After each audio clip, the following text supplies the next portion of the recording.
Stéphanoises, Stéphanois, chers habitants, le Premier ministre a annoncé hier soir le renforcement des mesures applicables au confinement, notamment en ce qui concerne les sorties liées à des activités sportives qui sont désormais strictement encadrées.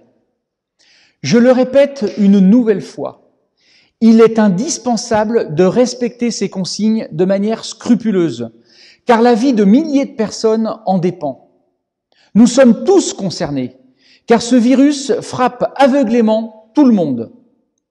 Le respect de ces règles est de fait notre seule arme réellement efficace contre le Covid-19. Les récentes évolutions de la maladie, que ce soit en Chine, en Corée du Sud, en Italie, démontrent, pour fragile qu'elle puisse être, que le confinement commence à produire des effets bénéfiques. À la peur légitime que nous pouvons éprouver face à cette maladie, nous devons opposer le calme, la réflexion et la sagesse. Les responsables politiques se doivent de prendre des décisions cohérentes, même si parfois elles peuvent sembler pénibles pour tout le monde. Rien ne serait plus préjudiciable, dans le contexte actuel de crise sanitaire, de rompre cette union nationale par des interprétations personnelles de ce qu'il faut faire ou ne pas faire. Hier soir, le Premier ministre a clairement indiqué que les marchés en plein air ou couverts seraient désormais fermés. Aujourd'hui, le préfet de la Loire, dont je salue l'efficacité dans l'action, me confirme les dispositions pratiques que je vais partager avec vous.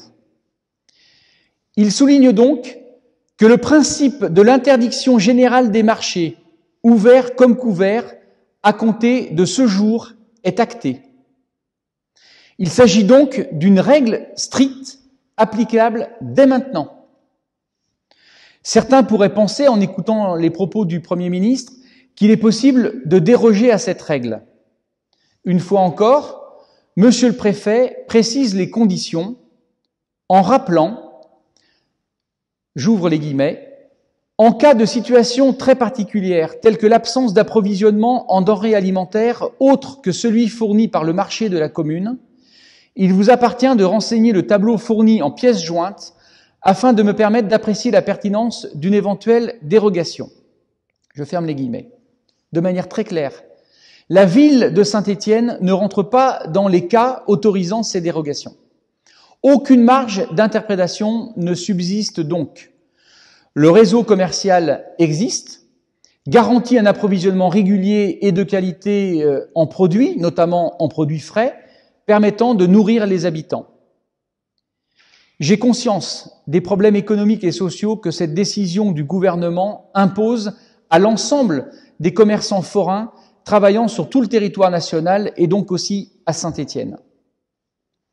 À cet effet, le Premier ministre a annoncé que dès mercredi prochain, suite au Conseil des ministres, le gouvernement présentera 24 textes destinés à préciser les contours des soutiens que l'État entend apporter à tous les acteurs économiques dans cette période exceptionnelle. Aussi, j'ai pris l'initiative d'écrire au Premier ministre pour lui demander quelles étaient les mesures exactes prises pour accompagner les commerçants forains œuvrant dans toutes les villes de France. Bien entendu, dès la fin de cette crise, j'exonérerai l'ensemble des commerçants forains de leurs droits jusqu'au 1er janvier 2021. Il s'agit d'une mesure symbolique, mais qui marque notre souhait de soutenir leur activité économique par tous les moyens à notre disposition. Plus que jamais, nous devons rester unis pour combattre la maladie et pour surmonter cette épreuve. Je sais que vous répondrez tous présents pour relever ce défi. Je vous remercie.